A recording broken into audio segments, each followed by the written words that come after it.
आप तीनों में से उसका जवाब किसी ने नहीं दिया कि मुस्लिम देशों की सबसे बड़ी ऑर्गेनाइजेशन जो है ओआईसी, मैं जवाब देता हूं, जिसमें 50 से ज्यादा मुस्लिम देश मौजूद हैं, बांग्लादेश उसका एक सदस्य है, क्यों नहीं उस बड़ी ऑर्गेनाइजेशन की तरफ से मजम्मत होती है, निंदा होती है जब माइनॉरिटीज पर अत्याचार होता है बांग्लादेश के अंदर? एकदम मजम्मत होनी चाहिए, देता हूं, एकदम मजम्मत होनी चाहिए। मैं दे रहा हूं, वो गलत है। इजराइल और फिलिस्तीन में इस वक्त जो है जंग चल रही है। इजराइल फिलिस्तीन पहुंच गए, मैं बांग्लादेश में पूछ रहा हूं। नहीं, अरे तो मणिपुर पे कोई क्यों नहीं बोल रहा है?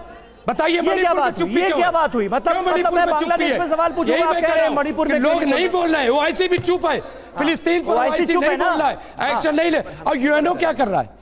यूएनओ ने क्या कुछ किया?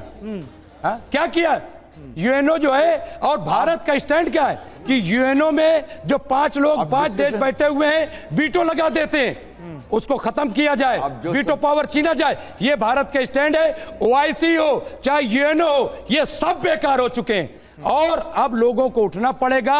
जहां जुल्म हो रहा है उसके खिलाफ आवाज उठानी पड़ेगी। मैं कल बांग्लादेश जा रहा हूं अपनी तमाम कई ऑर्गेनाइजेशन के साथ, बांग्लादेश एम्बेसी, और वहां शिकायत करूंगा और कहूंगा कि फौरन वहां पे जुल्म बंद किया जाए, माइनॉरिटी मिनिस्ट्री कायम की जाए, माइनॉरिटी कमीशन कायम किया जाए, और जो हिंदू भाइयों की छुट्टियां नहीं हो रही वो छुट्टी अप्रूव की जाए। मैं कल डिमांड करूंगा। बिल्कुल, बिहारी जी आप कुछ ऐड करना चाह रहे हैं? तो मैं देखिए अंत में यही कहना चाह रहा हूँ आपके चैनल के माध्यम से, जितने भी दर्शक देख रहे हैं, देखिए हम यहाँ पर हिंदू मुस्लिम की लड़ाई करने नहीं आए, बिल्कुल नहीं। हम यहाँ पर आए हैं कि किस तरह से कि जो है किसी भी देश में चाहे माइनॉरिटी हो, हर किसी की जो है बराबर जीने का अधिकार है। बिल्कुल। तो मैं आज इस्कॉन से आया हूँ, बस 1 मिनट, इस्कॉन से आया हूँ।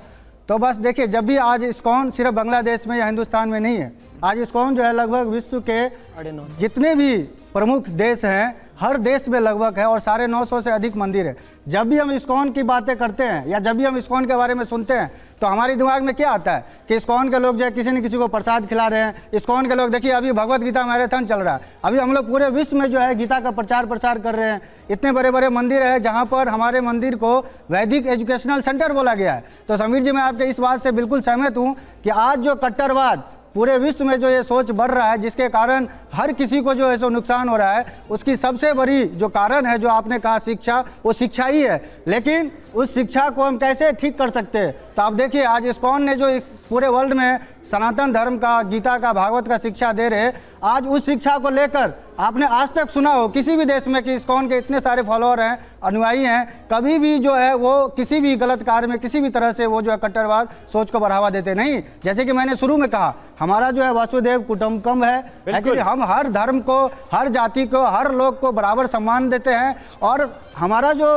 विचारधारा है वो है कि सबको एक साथ लेकर चलना है, चाहे वो किसी भी धर्म में हो। हमारा क्या है कि एक जगह पहुंचना है, बात है, और हिंदू मुसलमान करना भी नहीं चाहिए, लेकिन एक जगह हिंदू मुसलमान करना भी नहीं चाहिए। कट्टरपंथ के खिलाफ आवाज उठाइए, कट्टरपंथ पर लगाम लगाइए, अपने आप देश की तस्वीर बदल जाएगी। किसी भी धर्म को गलत ठीक है, बिल्कुल बिल्कुल, और हिंदू मुस्लिम हम भी नहीं कर रहे, लेकिन इस्कॉन की डिमांड क्या है? गलत है। 1 मिनट गुरुजी, इस्कॉन की डिमांड क्या है? मतलब भारत सरकार से आप लोग क्या डिमांड करेंगे? भारत सरकार ने देखिए अपनी नाराजगी का इजहार किया है, हालांकि बांग्लादेश कह रहा है कि ये तो हमारा अंदरूनी मामला है, आप इसमें दखल अंदाजी नहीं कर सकते, लेकिन भारत सरकार ने बहुत मजबूत स्टैंड लिया है कि अल्पसंख्यकों पर अत्याचार बर्दाश्त नहीं किया जाएगा।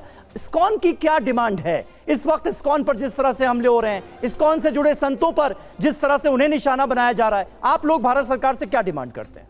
सबसे पहले तो हमारा जो डिमांड है मुख्यतः 3 चीजें हैं जी। सबसे पहला है आइडेंटिफाई, जो कल्प्रिट्स है उसको, जो और जो समस्या का जड़ है उसको आइडेंटिफाई किया जा सके। आज के समय में स्थिति वहाँ पे इतनी सेंसिटिव है, हालांकि हम यहाँ बहुत सेफ स्पेस में बैठे और आपस में डिस्कशन कर रहे हैं, बट वहाँ पे ऐसी स्थिति है कि मंदिर के बाहर कई लोग जमा हो रहे हैं कोई, और वो इतनी सेंसिटिव है कि कुछ भी प्रोवोकेशन से ऑलरेडी 2 मंदिरों पे हमला हो चुका है, उससे ज़्यादा एग्जैक्ट जो लेटेस्ट, तो उन कल्प्रिट्स को आइडेंटिफाई किया जा सके। दूसरा, पूरा का पूरा एश्योरेंस दिया जा सके कि will be protected, we have a right to stay there, और वहाँ पे जो सेवक है वहाँ के सिटीजन्स ही हैं। और जो मैंने आपको स्टैटिस्टिक्स की पहले बात बताई थी कि इतने मात्रा में वहाँ प्रचार हो रहा है, वो इसलिए बताई थी कि ये एक आइसोलेटेड इंसिडेंट नहीं है, एक इस पूरा हिस्ट्री है इंसिडेंट्स का जो चलता आ रहा है, और बहुत वहाँ पे भक्तों को संघर्ष करना पड़ता है। और तीसरा जो सबसे महत्वपूर्ण है कि सबको एक राइट टू फेयर ट्रायल दिया जा सके। हाँ, बिल्कुल बिल्कुल सही बात है। और इन मांगों को आगे बढ़ा रहा है इस्कॉन भी। लेकिन बांग्लादेश में हिंदुओं पर जो अत्याचार हुए हैं उस पर तमाम तरह के रिएक्शन सामने आ रहे हैं। कथावाचक देवकीनंदन ठाकुर इस मसले को लेकर क्या कह रहे हैं, जरा सुनते हैं। बांग्लादेश में जो हिंदुओं के ऊपर अत्याचार हो रहा है, हिंदू बहन बेटियों के साथ जो बुरा व्यवहार हो रहा है, वहाँ बिजनेस लूटे जा रहे हैं, वहाँ हमारे लोग मारे जा रहे हैं। हम कश्मीर में मारे गए तब भी किसी ने नहीं बोला, हम अफगानिस्तान पाकिस्तान में मारे गए तो भी नहीं कोई बोल रहा है, और हम बांग्लादेश में मारे जा रहे हैं तो भी कोई नहीं बोल रहा है। ये बहुत दुर्भाग्यपूर्ण बात है। मानवता का अधिकार हमारा भी है, ह्यूमन राइट्स हमारे भी हैं। यूएन को हमने लेटर लिखा है कि हमें अब कोई नहीं मार सकता, हमारे भी ह्यूमन राइट्स हैं। यूएन उनके ऊपर कार्रवाई करे, उन्हें बैन करे। जो वर्तमान सरकार है बांग्लादेश में उसे खारिज करे और नई सरकार लाकर हिंदुओं को सुरक्षित करे।